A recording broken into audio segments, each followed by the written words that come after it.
Hola, hola, ¿cómo están? Muy buenas tardes. Aquí su amigo Basilio Cot compartiendo con ustedes parte de lo que fue algunas de las conferencias. En este caso traigo el resumen de una de ellas, de una conferencia que me pareció increíblemente interesante desde el punto de vista de la ciencia, que fue precisamente impartida por Kevin Knott. Les recuerdo que estas conferencias fueron impartidas por ponentes de primer nivel. Yo recuerdo en total más o menos como 18 ponentes, 17. En el pasado Symposium OVNI, el primero en su tipo, que se desarrolló allá en Stanford y que fue organizado por The Sol Foundation, esta organización creada por el doctor Gary Nolan de Stanford y por el doctor Peter Skafish, antropólogo. Es el primer evento yo diría de esta categoría por el tamaño de los ponentes, científicos de primer nivel, estudiosos, militares, funcionarios de gobierno, inclusive de Canadá y de Francia, ¿sí? Y bueno, la verdad es que yo dividí agrupé las conferencias en algunos, las clasifiqué en algunos grupos, ¿no? Por ejemplo, todo lo que tiene que ver con política, ese fue uno.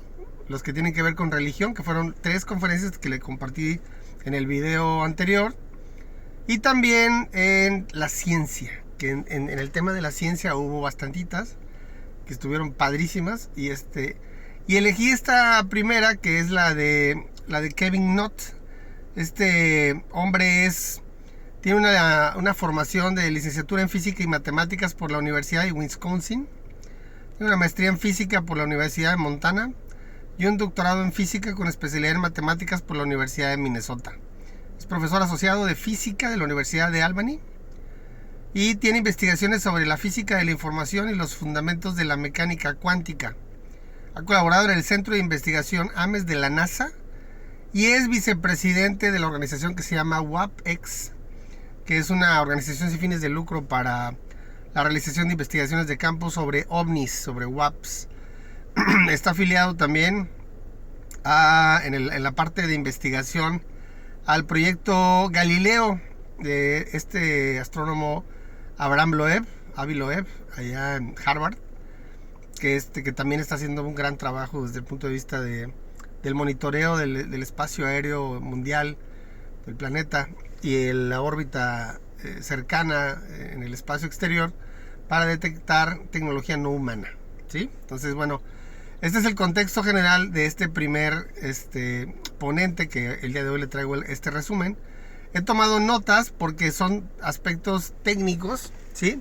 Déjame le digo que esta conferencia describe que algo que es sensacional. O sea, yo le acabo de repasar la formación y la expertise que tiene Kevin Knott, este científico físico, ¿sí? Por supuesto que licenciatura, maestría, doctorado, especializaciones en física.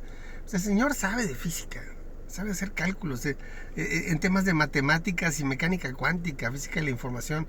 O sea, el señor sabe del tema, ¿sí? Y no de grapa está en el WAPX, en esta organización, en el área de investigación, también en el proyecto Galileo de Avi Loeb, y también por supuesto en Sol Foundation, que es en donde está dando la conferencia el pasado noviembre de 2023, ¿sí?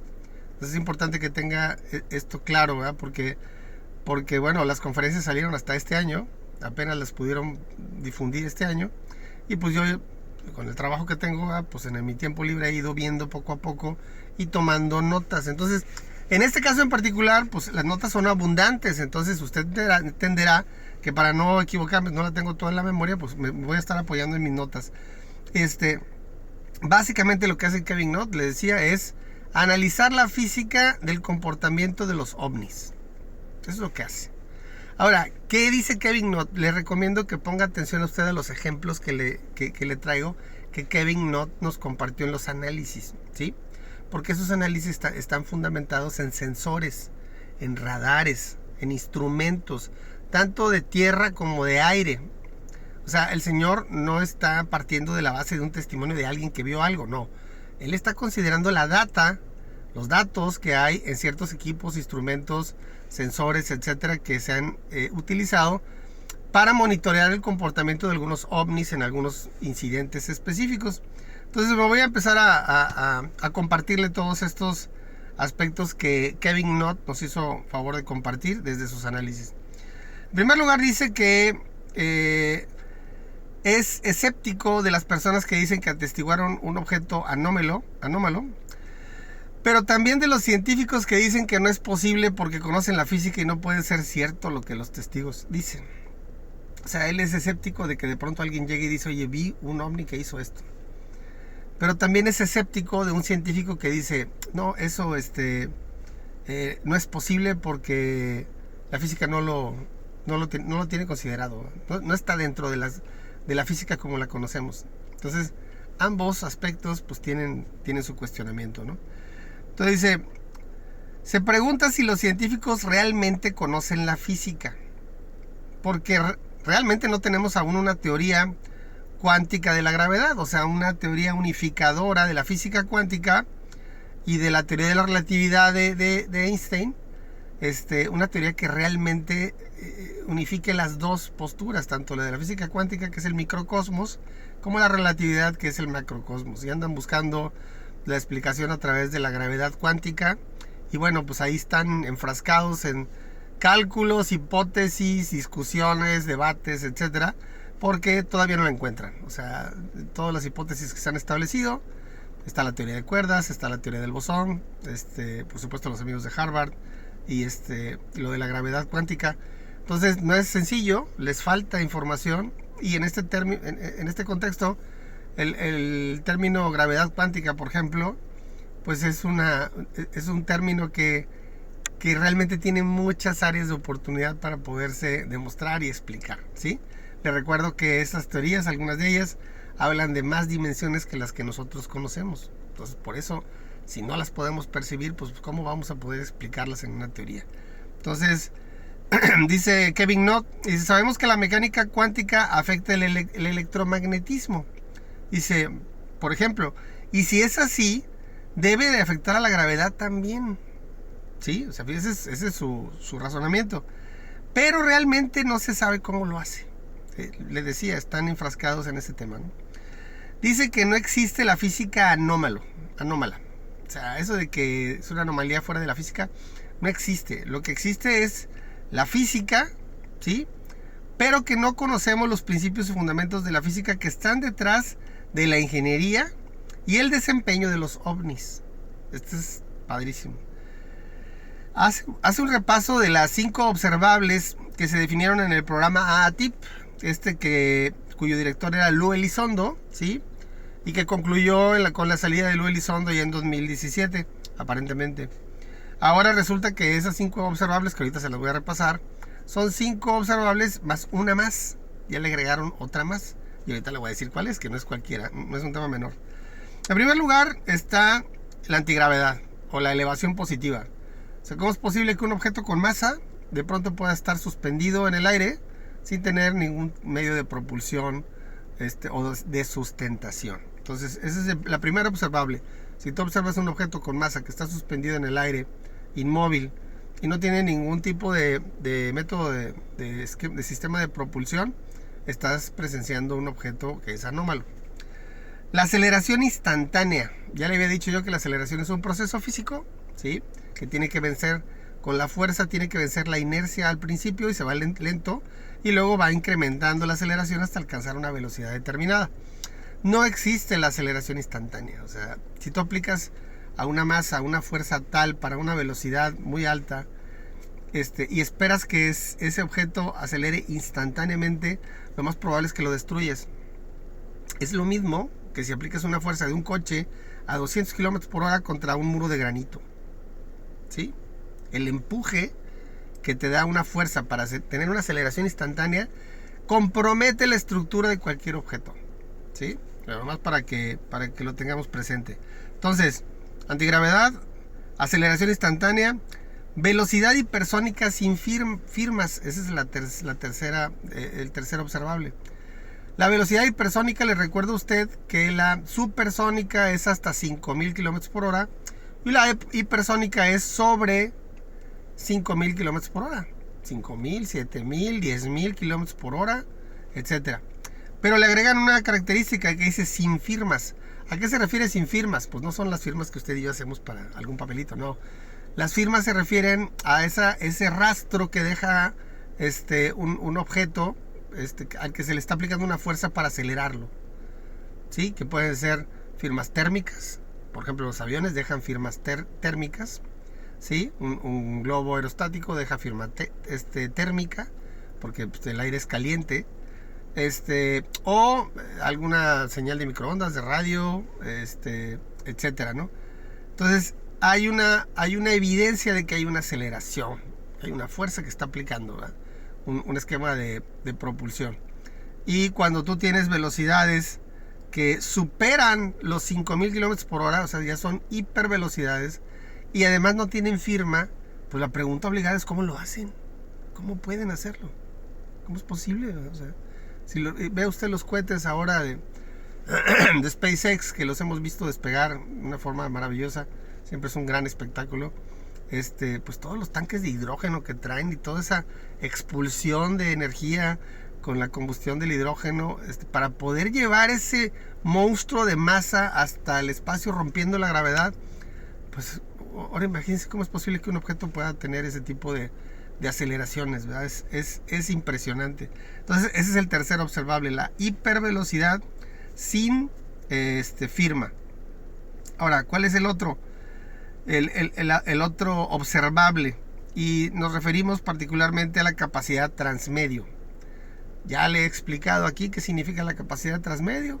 Es un objeto con masa que es capaz de venir del espacio, entrar a nuestra atmósfera. Ya ves lo que le pasa a la basura espacial, que se desintegra por la fricción y el calor. Bueno, esos objetos pueden entrar del espacio a nuestra atmósfera sin mayor complicación. Luego pueden ir adentro del mar, debajo del mar, ¿sí? Estar abajo del mar, salir del mar, volver a la atmósfera y luego salir al espacio. O sea, no tenemos ninguna nave humana que sea capaz de hacer algo así, y estos objetos lo pueden hacer. Entonces la capacidad transmedio es un observable, ¿sí?, de los que se establecieron para identificar ovnis en general. El quinto observable precisamente se llama baja observabilidad o encubrimiento, ¿sí? Y es decir, tú tienes capacidades de estos objetos que te permiten de pronto estar visibles ante el ojo humano, pero no son detectados por el radar. O viceversa, son detectados por el radar y tú quieres ver en dónde está enfrente de ti y no lo ves, ¿verdad? Como le pasaba a estos pilotos de la US Navy allá en la costa este en 2014 y 2015. Ellos veían en el radar que había algo, y cuando se asomaban en cielo despejado a luz de día, no veían nada. O sea, ¿cómo es posible que al ojo humano no lo pudieran detectar, no lo pudieran ver, pero en el radar sí estuviera detectado? Entonces, independientemente de eso, pues está el tema de que de pronto quieres tomarle una foto, un video y sale borroso o se vela, lo que sea. Los instrumentos fallan, etcétera, ¿no? Entonces, ese es el quinto observable, la baja observabilidad deliberada de estos objetos, ¿no? Y la que se agregó, que es la 5+1, la última que se agregó, se llama efectos biológicos en los seres humanos o en los seres vivos en general, ¿sí? Aparentemente los campos de energía que traen estos ovnis son capaces de dejar algún tipo de afectación física, fisiológica, inclusive psicoemocional en los seres humanos. Y ya hemos platicado aquí de pues algunos que presentan uno que se llama el síndrome de La Habana, que son lesiones en el tejido cerebral, aparentemente provocados por algún tipo de radiación, probablemente microondas, y que son características de las personas que luego han tenido demasiado acercamiento con ovnis, ¿sí? Entonces ahí hay una afectación importante, ¿verdad? O sea, los seres humanos, los seres vivos en general, cuando están cerca de un ovni, tienen efectos y afectaciones. O sea, eso ya está más que documentado. De hecho, hay un reporte del FBI, si mal no recuerdo, aquí ya le había comentado en alguna ocasión, desde los 70s, en donde había toda una serie de afectaciones a la salud de cualquier tipo de biológico, humano o animal, ¿sí? Entonces, bueno, esos son las 5 observables más 1. Ahora, Dice Kevin Knott, dice, él analizó el caso del Tic Tac en el incidente del Nimitz en 2004. ¿Sí? Te recuerdo que este incidente se dio en la flota del USS Nimitz, que es un portaaviones nuclear, ¿sí? Que la flota normalmente trae 12, 13, 14 navíos cerca del portaaviones. Trae fragatas, trae destructores, trae helicópteros, aviones. Hay un avión que es un avión radar que está volando por encima de todos. Inclusive hay un submarino que los acompaña. Es la flota, o sea, toda la flota encabezada por un portaaviones, ¿verdad? ¿Sí? Ahora, en 2004, los pilotos de la US Navy que estaban asignados al portaaviones Nimitz, allá en la costa oeste, en el Pacífico, ellos interactuaron con un ovni que parecía una pastilla de Tic Tac, de esas del aliento. Por eso le pusieron Tic Tac, porque el piloto que lo vio, que es el comandante David Fravor, y su compañera, la piloto Ann Dietrich, que fueron testigos presenciales, ellos lo vieron a ojo desnudo, ¿sí? Y lo tuvieron más o menos como 12 o 13 radares diferentes de toda la flota que estuvieron detectando lo que este objeto hizo. Pues es todo un incidente, ¿no? O sea, es de lo más verificado y creíble de lo que hay hoy día. Y precisamente Kevin Knott hace el análisis de los instrumentos y sensores que este objeto dejó en los equipos de todos los navíos de la flota, ¿no? Y dice, los registros de los instrumentos establecían, entre varios, la trayectoria específica del objeto de 12 metros de largo, que recorrió 28,000 pies, que son más o menos como 8.4 kilómetros, en 0.78 de segundo. 0.78 de segundo, ¿sí? 8.4 kilómetros. Haga usted las matemáticas para identificar cuántos kilómetros por hora significa eso, ¿sí? Son 8 por 60 y luego, bueno, primero entre 0.78, luego por 60 y luego otra vez por 60. Estamos hablando de decenas de miles, quizás 100,000 kilómetros por hora.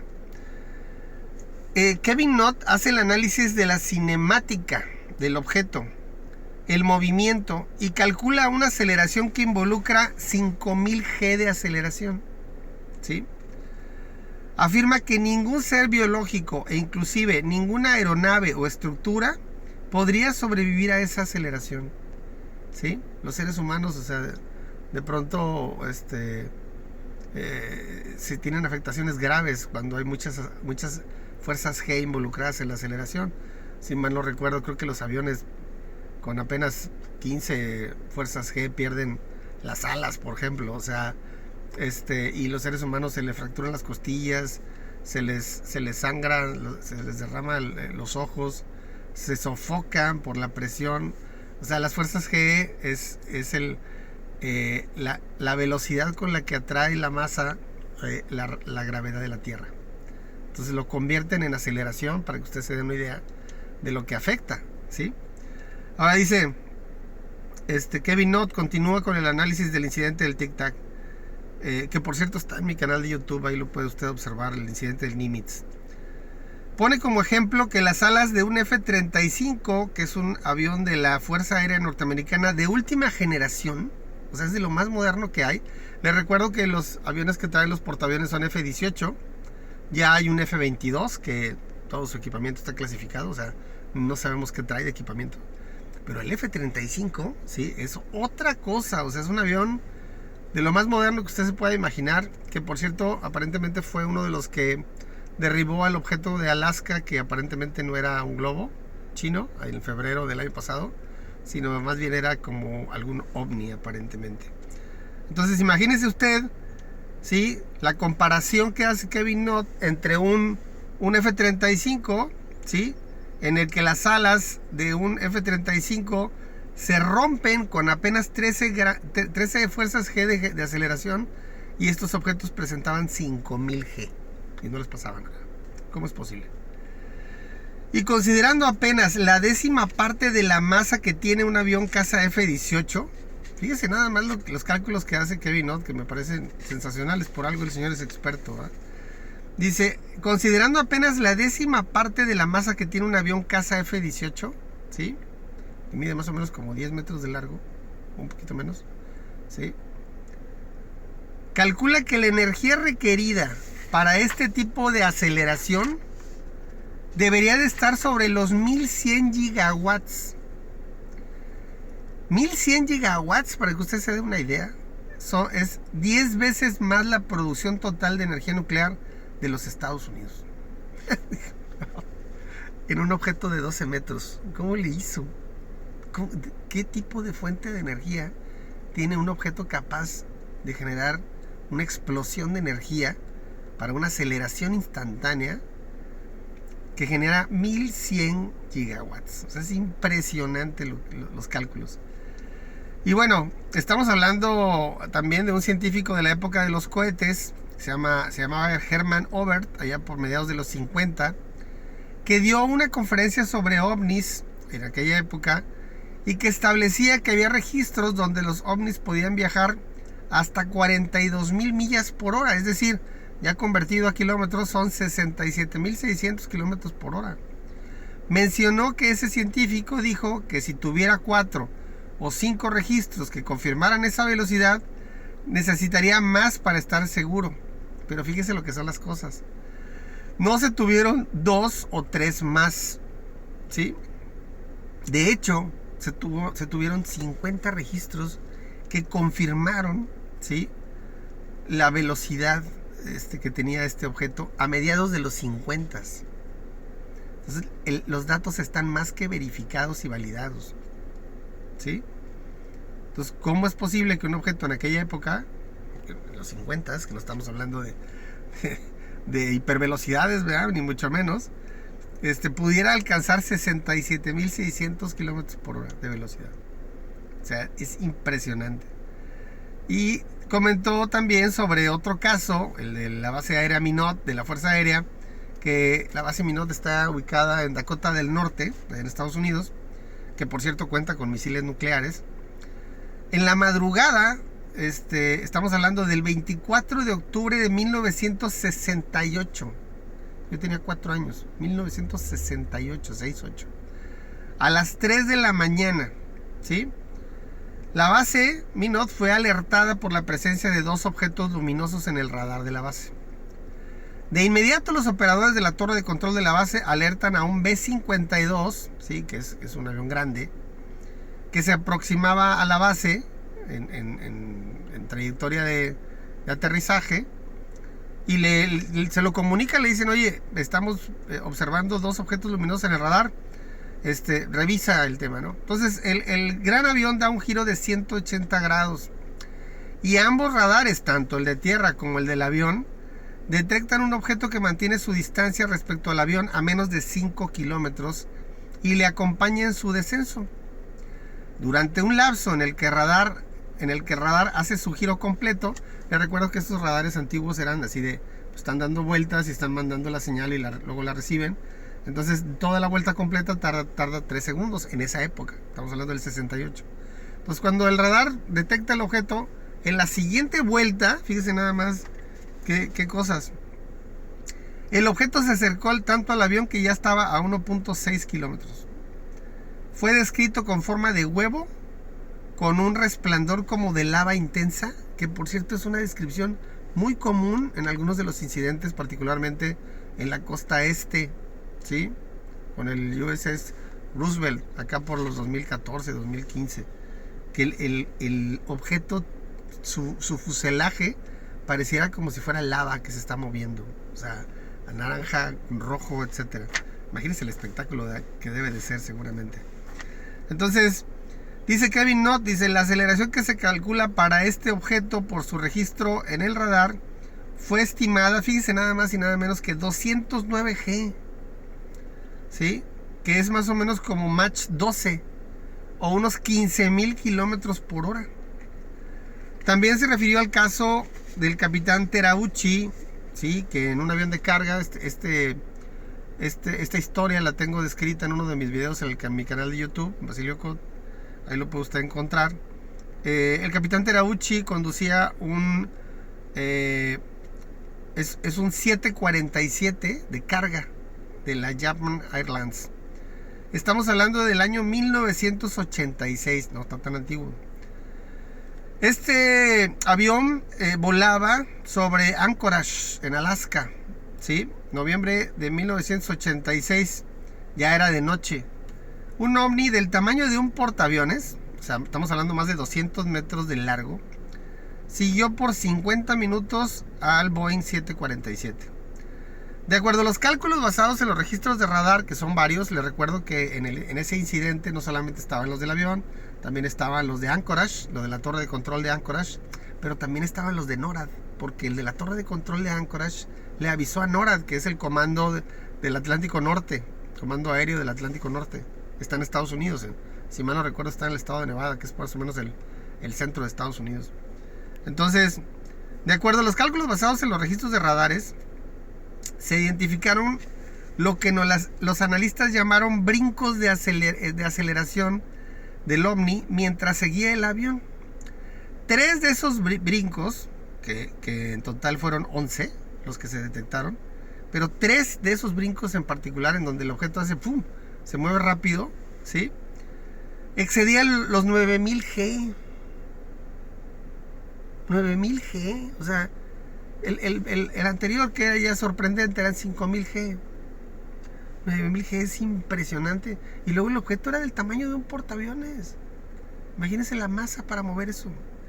Entonces, las velocidades máximas que alcanzó este ovni llegaron hasta Mach 350. Fíjese nada más esto, lo que le voy a decir. El equivalente a unos sorprendentes 432,000 kilómetros por hora de velocidad. 432,000 kilómetros por hora de velocidad. La Estación Espacial Internacional va hecha la raya a 400 kilómetros de altura y va a 28,000 kilómetros por hora. Y este objeto alcanzó 432,000 kilómetros por hora, por Dios santo. Es impresionante. Bueno, el capitán Terauchi declaró en su momento que el ovni era tan grande que cuando lo tuvo frente a su avión, o sea, a la vista, literalmente no podía ver nada del cielo frente a él, de lo grande que estaba. Y que a pesar de todas esas explosivas aceleraciones, nunca escucharon ningún boom sónico. Era él, y si mal no recuerdo, eran 2 o 3 más compañeros de la tripulación en la cabina de pilotos. En general, Kevin Knott, hablando ya del conferencista físico, afirma que de acuerdo a los registros de radar, los ovnis pueden acelerar hasta 10,786 fuerzas G. ¿Sí? 10,786 fuerzas G. Cuando con 13 fuerzas G se le caen las alas a un F-35, que es un avión de última generación, imagínense usted la diferencia. Y que pueden alcanzar hipervelocidades de hasta Mach 350 con increíbles 432,000 kilómetros por hora. Esos son los cálculos que se deben de hacer, y para eso necesitamos los datos de los sensores. Mientras más datos de sensores tengamos, más es factible hacer este tipo de cálculos, ¿sí? Pero no es todo. Kevin Knott abunda en los análisis. Dice, con estas velocidades un ovni puede ir de la Tierra a la Luna en 50 minutos y a Marte en 5 días, sin contar la dilación del tiempo por velocidad. Asombroso, imagínese usted. Desde la física, ¿sí?, explica que a esas velocidades debiera de aparecer un aura de plasma, ¿sí?, como aire ionizado, ¿sí?, como algún tipo de energía cinética que hace interacción con el aire circundante, y que independientemente de la fuente de donde salió tal cantidad de energía para una aceleración de ese tipo, como por ejemplo la del Tic Tac de Nimitz, ¿a dónde se fue cuando se detuvo intempestivamente sobre la superficie del mar? Le recuerdo que en ese incidente el Tic Tac estaba primero a 80,000 pies, luego bajó hasta 8,000 pies, hizo un ajuste en su trayectoria y continuó a una gran velocidad hasta llegar a nivel del mar y detenerse.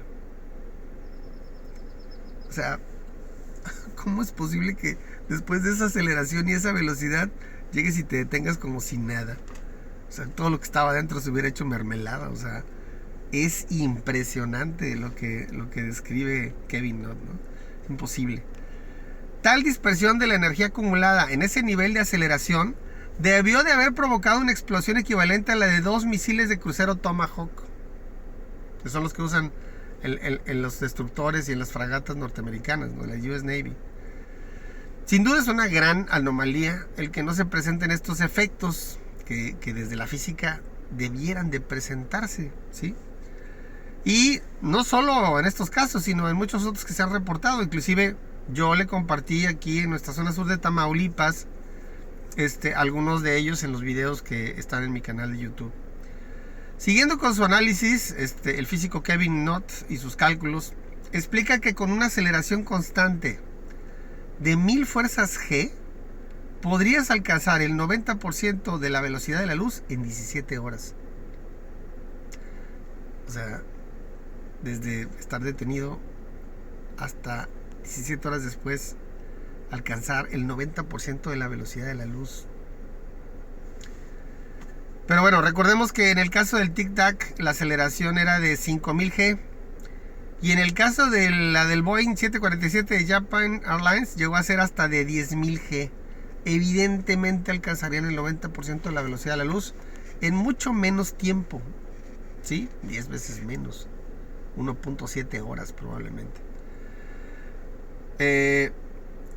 Y si ya andas en esas velocidades, el tiempo y el espacio se ven distorsionados. ¿Sí? Les recuerdo que, de acuerdo a lo que dicen los científicos, si tú conforme vas acelerando la masa hacia la velocidad de la luz, el tiempo se va ralentizando, se va haciendo lento, ¿sí? Por la dilación del tiempo por velocidad, y que cuando igualas la velocidad de la luz el tiempo se detiene, y que si la superas, que en teoría esto es posible, tan solo ahí está el entrelazamiento cuántico como una pequeña muestra, aparentemente el tiempo se regresa. Eso es lo que dicen los científicos, ¿no? Entonces, bueno, se los dejo como acotación para que lo tengamos presente. Podrías llegar a las estrellas más alejadas a años luz de la Tierra en tan solo unos cuantos días.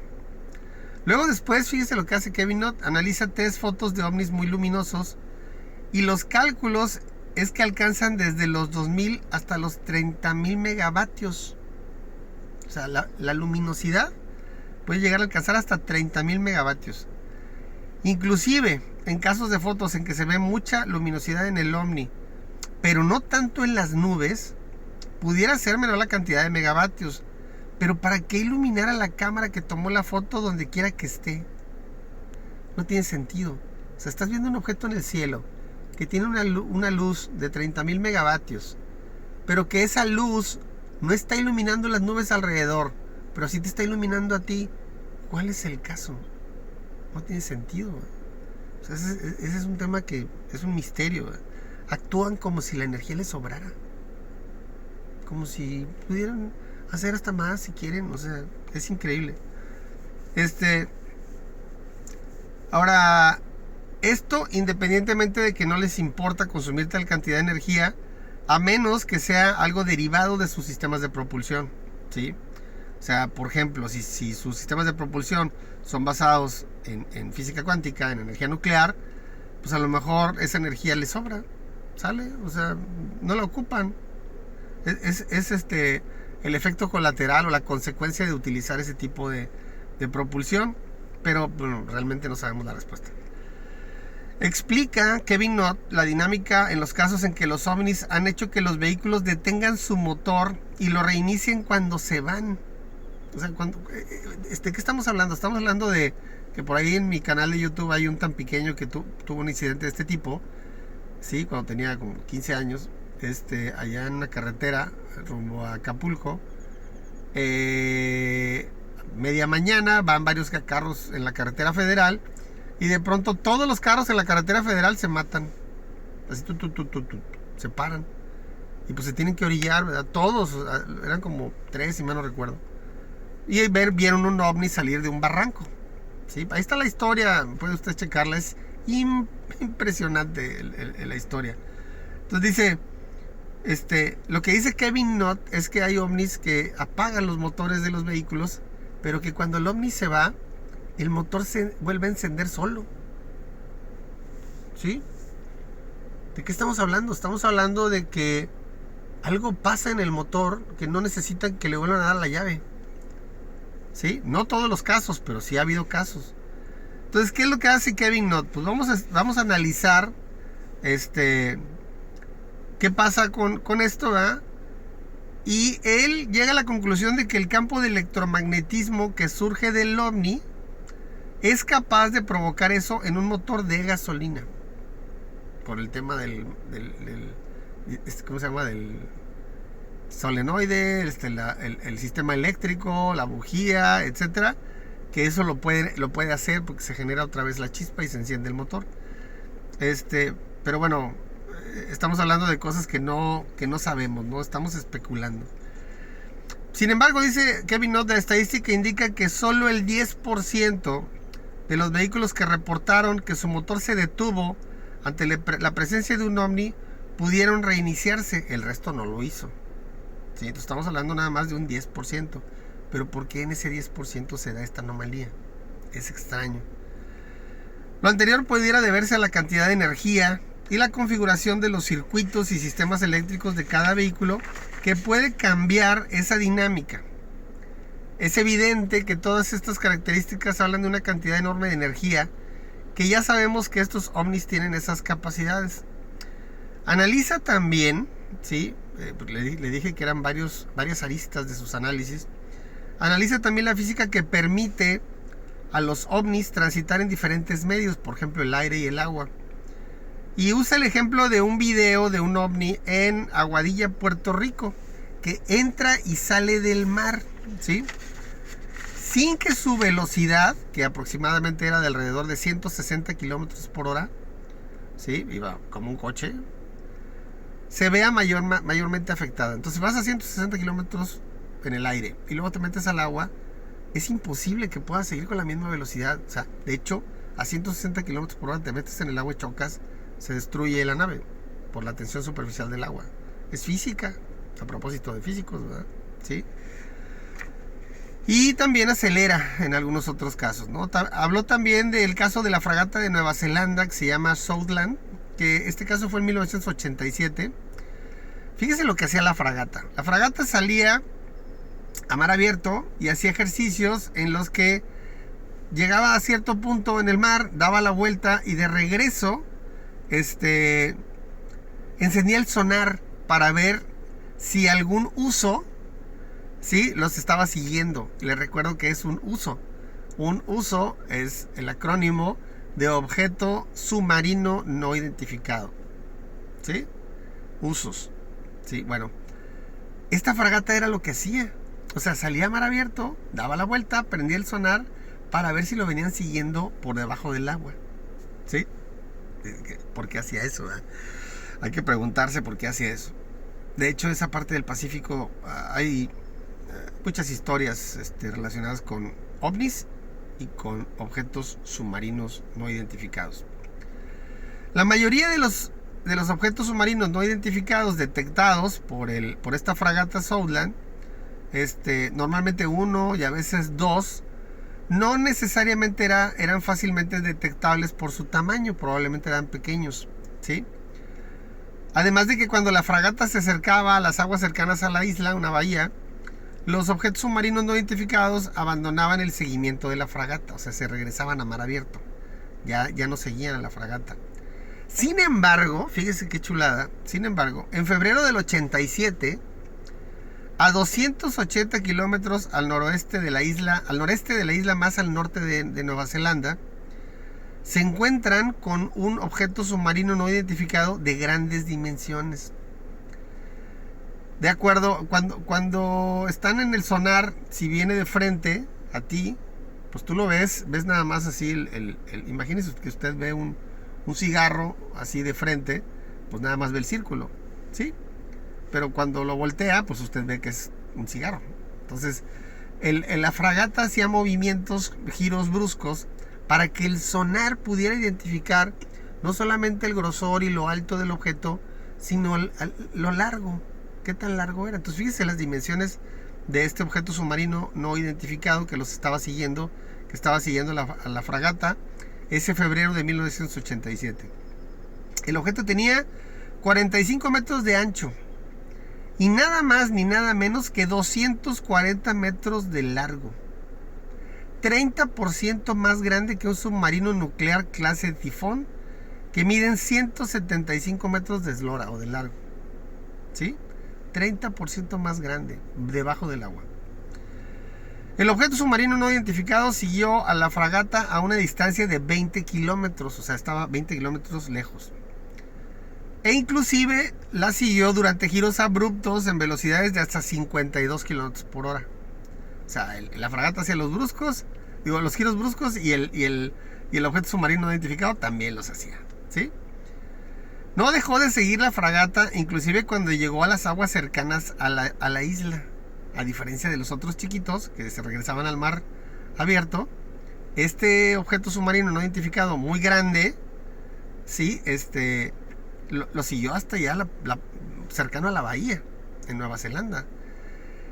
En menos de 30 segundos, el objeto submarino no identificado acortó la distancia hasta la fragata y, de acuerdo a las mediciones del sonar de la fragata, que están registradas, ¿sí?, su velocidad mínima fue de 2.387 kilómetros por hora. Le repito, 2.387 kilómetros por hora, que es superior a Mach 2. Mach 2 es como 2.250 kilómetros por hora. Nada más para que se dé una idea, los F-18 de la US Navy, que andan en los portaaviones, ¿sí? O sea, vuelan normalmente a 1.8 Mach. Ni siquiera llegan a 2.000 kilómetros por hora. 1.800 kilómetros por hora. ¿Sí? Y este objeto de ese tamaño debajo del agua superó la barrera del Mach 2. 2 veces la velocidad del sonido. Debajo del agua. O sea, es impresionante. Dice, y en sus momentos de aceleración, debajo del agua, alcanzó los 4.5 fuerzas G a una velocidad máxima de 4.768 kilómetros por hora. Poco más de Mach 4, pero bajo el agua. Wow. Este objeto submarino no identificado se desempeñó en todo momento como si estuviera en el aire y no bajo el mar. Pasó a esa velocidad precisamente debajo de la fragata. Y ojo, cuando pasa debajo de la fragata, apaga todos sus sistemas y energías en un instante. Lo dejó, o sea, sin ningún tipo de energía.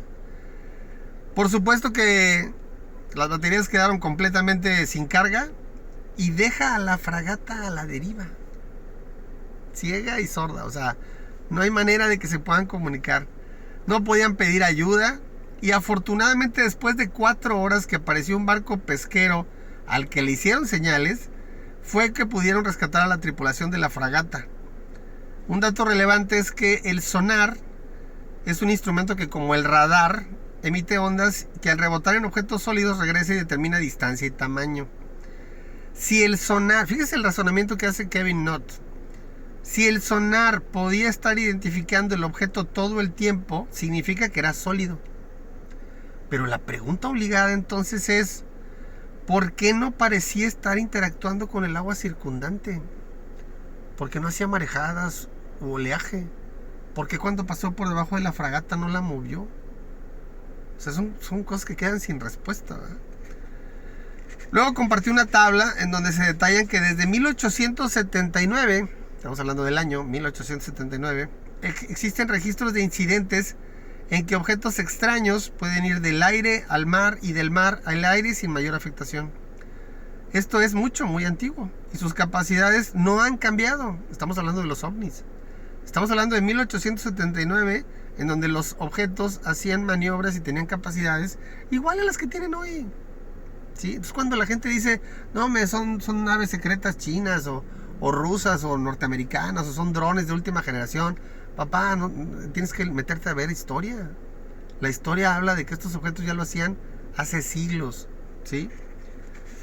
Y bueno, Kevin Knott menciona que en la organización a la que él pertenece, que es WAPX, han identificado la atracción que ejerce la energía nuclear para los ovnis. Y un colega suyo ha creado un reactor de fusión nuclear portátil. Qué hermoso. Reactor de fusión nuclear portátil, impulsado por litio, en proceso de patente, por cierto. Y la idea es que los equipos buscadores de ovnis lo utilicen para ver si atrae ovnis y puedan obtener más datos de su desempeño. Pronto nos dice Kevin Knott que estará emitiendo un reporte de sus investigaciones de campo. Yo aquí ya le dejo, este es todo mi resumen de la conferencia de Kevin Knott. Le recomiendo que la vea porque pues igual y a lo mejor hay cosas que a mí se me escaparon. Vale mucho la pena. Pero dése cuenta usted, querido seguidor, que estamos hablando de un tema que es medible, ¿sí? Cuantificable, identificable en cuanto a capacidades, monitoreable y comparable de acuerdo a los fenómenos físicos que hemos tenido aquí en nuestro planeta con objetos físicos sólidos. Entonces, por supuesto que se puede hacer el análisis, por supuesto que se puede identificar. ¿Qué necesitamos? Necesitamos los datos, eso es importante. Entonces, a mí me encantó esta conferencia porque las capacidades que aquí se pueden observar dejan muy lejos, pero muy, muy lejos a lo que las capacidades humanas son posibles, ¿sí? Estos análisis, estos datos duros, no dejan lugar a duda de que lo que estamos observando no es humano. Eso ya es imposible.